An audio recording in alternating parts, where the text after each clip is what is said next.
Hi, and welcome back again to Tim Bigham's Big Time Options, Edges and Hedges.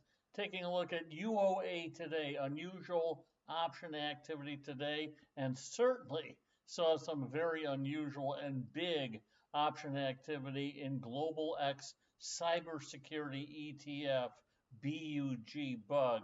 So it sets up ideally for a buy right or covered call trade to follow the flow, follow this big call buying, as we'll see in a second, and capture the huge jump in implied volatility, which we'll take a look at too. As we always like to do, we use a fusion approach, combining fundamental, technical, and probably most importantly, IV analysis to find the edge, then put on the hedge. So let's jump in and take a look. First of all, here's the scanner. Here's the Thinkorswim scanner I built. Bug showing up #1 on the day from a volume standpoint.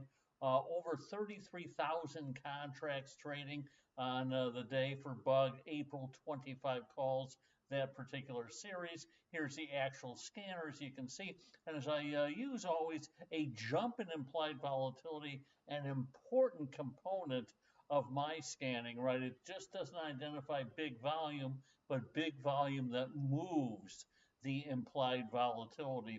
So it's set up, I said, as ideally for a covered call trade, simple one, buy the stock and sell these very expensive calls. We'll see in a second just how much. Another scanner that I use had the same thing. Here's the combined option volume, over 42,000 contracts traded versus average volume of about 400, so more than 100 times the normal volume on the day. Certainly unusual option activity to say the least. You can see the stock pretty much unchanged on the day, right? We'll take a look in a second that the calls actually went up well more than the stock did. IV now at basically the highest level over the past year and a huge jump from yesterday of over 17 vol points. Fundamentals on an ETF like cybersecurity, not quite as straightforward. It's comprised of all the different components, right? As far as the weightings and the stocks. So I took a look at the top two, Palo Alto and Fortinet, as far as their recent kind of PE ratios. Here you can see #1, Palo Alto, which comprises a little bit more than 10% of the weighting of the BUG ETF. You can see that's trading at the cheapest PE over the past 12 months, so the fundamentals getting certainly less rich, to say the least.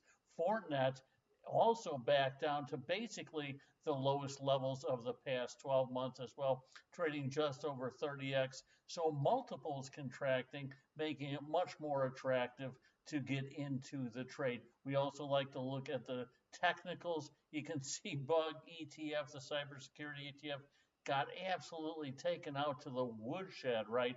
But finally finding a little support today might be leading to someone saying, hey, the worst is pretty much about over for this ETF. You can see finally some buyers came in and kind of staunched the bleeding after this massive sell-off.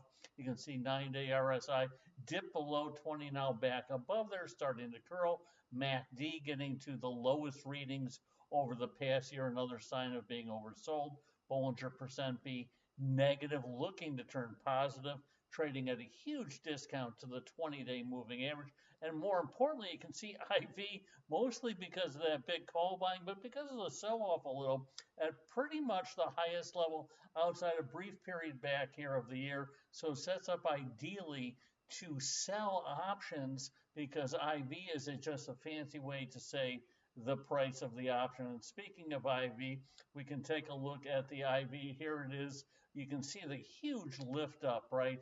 I brought the 60-day IV because that's where those calls volume basically were positioned at roughly about 60 days out, trading at again the highest level except for a brief period back here. You can see the change from yesterday in red till today, Tuesday here, a huge jump in IV from yesterday to today, moving from under 30 to basically towards 40 over just one day. Taking a look at a 20-day, 25 delta look, you can see now that at the money IV well over 35, hadn't really been over 30 in the past 20 days, except for a brief run yesterday, right? So we're seeing IV getting to extremes, to say the least. Here is the IV from today. Over 41,000 calls traded, only 573 puts. So certainly call volume far outpacing put volume in a monstrous fashion. You can see the call sizzle index over 33, a ridiculously high number. Put sizzle under 1, so big call buying coming in. You can see the IV percentile at 71%. Most of that volume, as we said, in those April options, those April calls that we looked at initially, right, on our scanners that picked up, right, those April 25 calls. That's where the preponderance of the volume, some other volume out in April as well.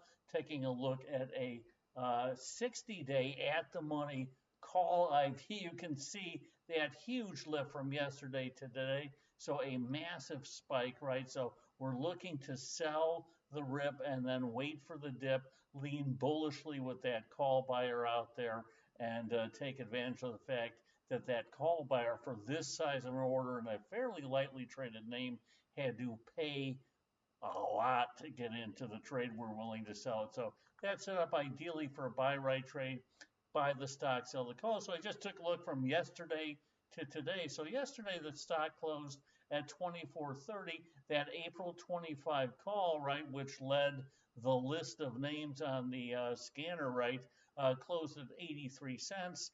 So the buy right, buying the stock, selling that call would have been about $23.48, right? The IV on that April 25 call, just under 29. The call delta at 44, as you can see here. So the buy right delta is simply 1 minus the call delta, or 0.56. So you basically cut your exposure in not quite half, but you certainly hedge some of that position by selling this at the money call. We always like to find the edge. Put on the hedge. You certainly can still do well if the stock heads higher because you are net long. Fast forward to today's action, you can see the stock was up 7 cents, 24.37. The April 25 call, however, closed well over $1.15, so a huge run up in that April 25 call.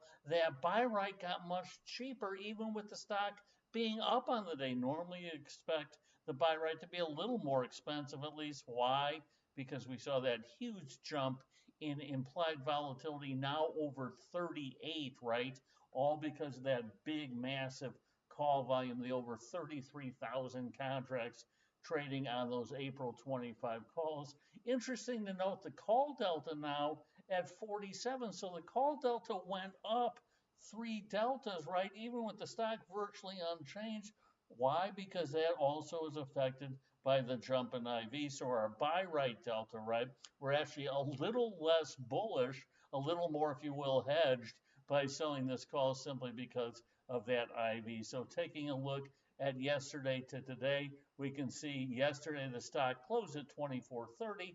The call, the April 25 call at 82.5 cents. That buy right at 23.47.5, and the IV just under 29.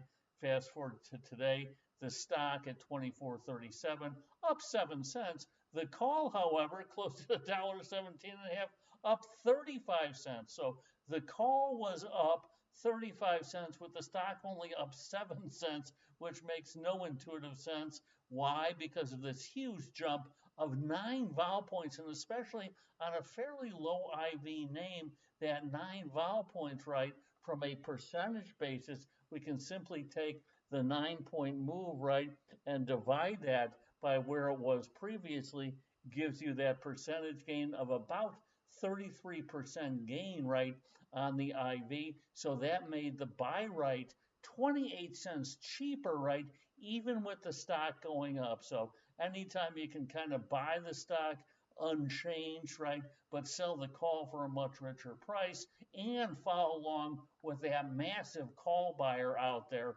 certainly puts the probabilities in your favor. And at the end of the day, as we always like to say, trading is about probability, not certainty. So make sure you position size properly and make sure you know where to get out before you get in. But taking advantage of a ETF that has been oversold, looking like it's finally finding a little support on the chart, right?